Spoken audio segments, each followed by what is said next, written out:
स्वामी समर्थ। स्वागत आहे तुमचं सोनाली न्यू शेअरिंग या चॅनलमध्ये। आजच्या व्हिडिओमध्ये मी तुम्हाला शंकर गीतेचं पारायण कसं करावं या संदर्भातलीच माहिती देणार आहे।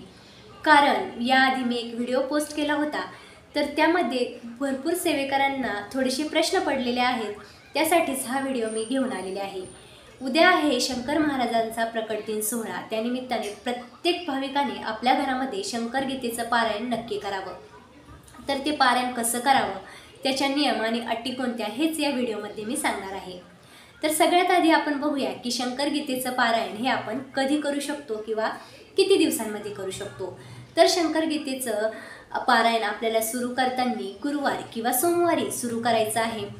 शंकर गीतेचं पारायण हे आपण 1 दिवसामध्ये, 3 दिवसांमध्ये, 6 दिवसांमध्ये, 9 दिवसांमध्ये आणि 18 दिवसांमध्ये देखील करू शकतो। एका दिवसामध्ये देखील पारायण करणं खूप सोपं आहे, तर बाकीच्या पद्धती त्याहूनही सोप्या आहेत। पारायण सुरू करण्याच्या आधी सगळ्यात आधी आपल्याला पोथी मांडणी करून घ्यायची आहे।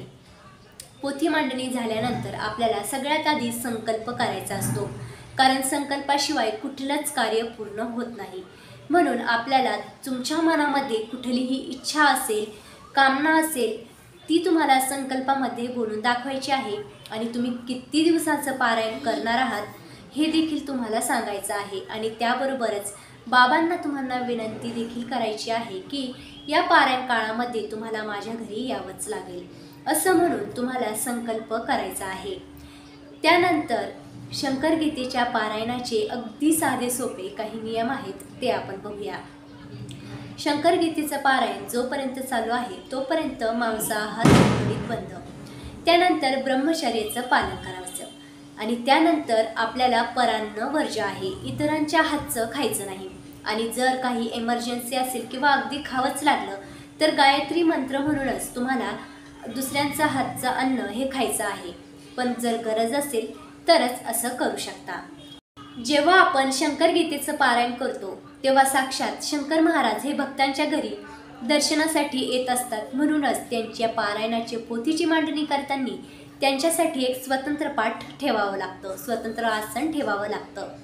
म्हणूनच प्रत्येकाने अतिशय मनापासून शंकर गीतेचं पारायण करावं। शंकर गीतेच्या पारायणाच्या सांगतेच्या वेळी आपल्याला बाबांसाठी नैवेद्य काय करायचा, तर वाटाणा घातलेला मसाले भात, कांदा भजी, चहा आणि तुमच्या आवडीचा एखादा गोडाचा पदार्थ तुम्ही बाबांसाठी नैवेद्यासाठी अर्पण करू शकता।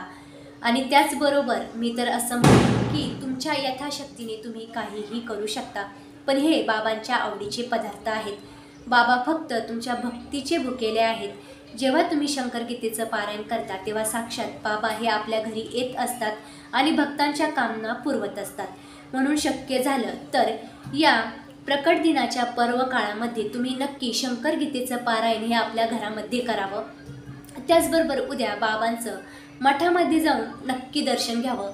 ज्यांच्याकडे शंकर महाराजांचे मठ उपलब्ध नाहीत त्यांनी स्वामी समर्थ महाराजांच्या दर्शन घेतलं तरीही चालणार, कारण स्वामी समर्थ महाराज आणि शंकर महाराज हे दोघंही एकमेकांना पूरक असे आहेत। जेव्हा तुम्ही शंकर महाराजांची भक्ती करता ती स्वामी समर्थ महाराजांना पोचते आणि स्वामी समर्थ महाराजांची भक्ती करता तेव्हा ती शंकर महाराजांना पोचते। म्हणून उद्या प्रत्येकाने मठामध्ये जाऊन शंकर महाराजांचं दर्शन नक्की घ्यावं। त्याचबरोबर शंकर गीतेचं पारायण देखील नक्की करावं। भेटूया पुढच्या व्हिडिओमध्ये। श्री स्वामी समर्थ।